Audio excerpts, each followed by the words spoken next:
particular skills that English graduates need to thrive, to survive and thrive in the 21st century. But these skills, I would like to call some of them assets, are also important for everyone. So anyone listening will probably find some resonance because the skills that I describe will be essential to survive as the century proceeds, particularly after the pandemic is over. We are talking of the world, the post-pandemic world. When the pandemic struck us quite unprepared and sent us into bubbles inside our homes, I was hoping that the world would be a kinder, more compassionate, and more decent one. But over the months, I am realizing it will be a version of the Darwinian world, where the big fish will always eat up the small fish. If the vaccine is available, you will see a run for the vaccine, and the richer countries will always get preference over the poorer countries. We will be given leftovers. And this is a world which we do not like. And remember, English graduates or graduates from any subjects will not only compete within the country, but also outside the country. Do you know how many Indian super managers work in Bangladesh today? Or South Korean, Sri Lankan, or Pakistani super managers? They rake away $6 billion from our country every year. And any economist will tell you how much our poor laborers earn in the Middle East. This year they are sending more because they are desperate to help their relatives and friends back home. So they will be sending something like 18 to 19 billion dollars, or maybe 20. One third of it is being taken away by the super managers into India. This has been going on for the last 10, 15 years. You look for any of the multinational organizations working in this country, and you will find the super managers are all from other countries. So why is it that our graduates cannot compete within our own country with people coming from other countries? It's not that they are door crashing. We are inviting them.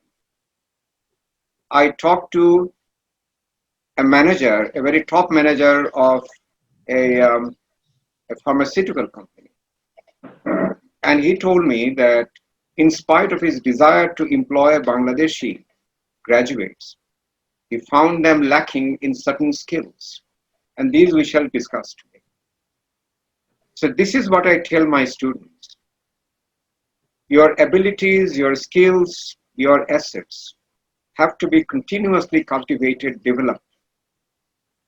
Not simply to survive, but also to do something for the country. It is almost like a patriotic duty.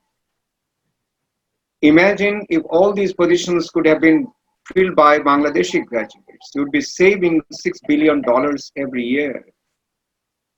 Enough money to build another Padma bridge every year. So that is a sober reference I'm giving to you just to understand the nature of competition waiting for all of you.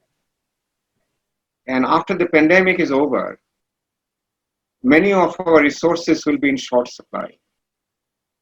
And competition will become very it will be a rat race among nations for the scarce resources.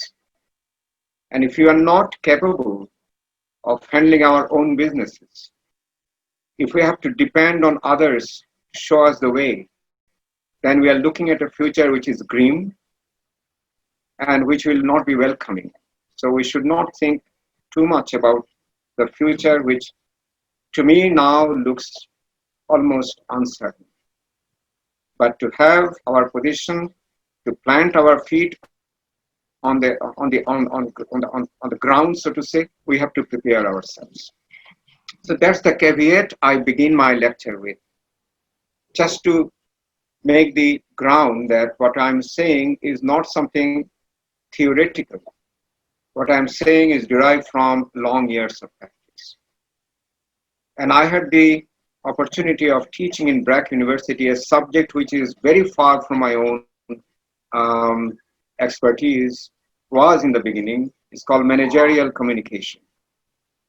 Now it's business English, but Brack University added managerial so that managers own up the communication, and this is basically meant for managers. And I have been talking to all these students over the years, and many of them who listened to me, followed my guidance and suggestions and my advice, have really prospered. I still get emails from those graduates living almost in every country in the world.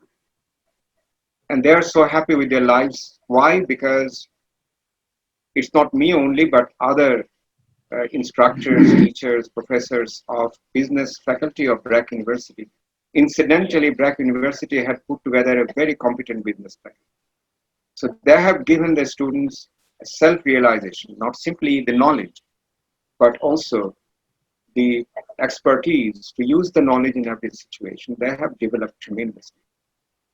So if some students can do, why not everyone? But I'll tell you the problems as we go along.